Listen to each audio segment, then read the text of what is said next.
Many times when we're talking about well-being and within organizations, we learn that it really comes from the top down. They talk about how the leader, the individual, truly is the one that can set the stage. And this can be the case whether it's within a family unit or whether it's within a team, that there are going to be those individuals that are those leaders that are going to set the tone, that are going to set the opportunity to recognize that well-being is a very important topic. But many times it's that leadership style, it's how an individual interacts with people that can set that stage with actions just as much as words.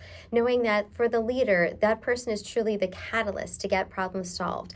That when you're working with teams to be able to lift people up wherever they are. There's some really great advice that recently came out by Carly Fiorina, and I will share the reference in the below here. But talking about the fact that for all individuals, leaders aren't just born. It's the fact that anyone can develop into a leader, but it's being able to really be in that position to unlock the potential within many individuals.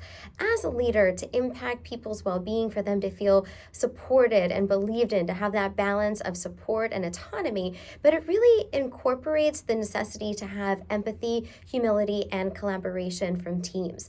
The humility to recognize that you're not always going to have all the answers, and that to be able to lean on a team also helps to build strength, and the empathy to recognize where people are coming from, whether it's going to be family members or team members, direct reports, or colleagues and peers, to really recognize that you may not always have all of the answers, but that you can lean on others to be able to have that collaborative environment to be able to build and grow together. That phrase that we hear, a rising tide lifts all ships.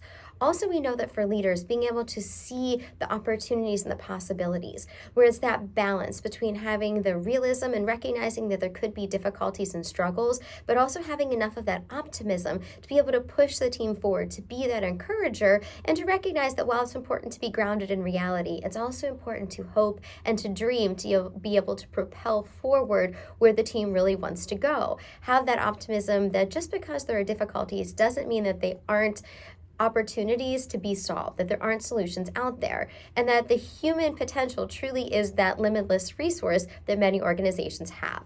It's also going to be important to have that courage and character as a leader. And the reason we talk about this is it's not just because of the position or the title. Anyone within an organization can be a leader based on their character, on their courage, based on the roles that they're playing in building others up and having that mindset. It being okay to admit that when we do make a mistake, that we made that mistake, having that vulnerability, that genuine authenticity, but also recognizing that when we're in a leadership position, people may feel intimidated by us, or if we're seen as a peer leader. It may take opportunities to reach out to people more than once for them to truly know that they are going to be encouraged to share their opinions, and when they speak, that you truly want to hear what they have to say.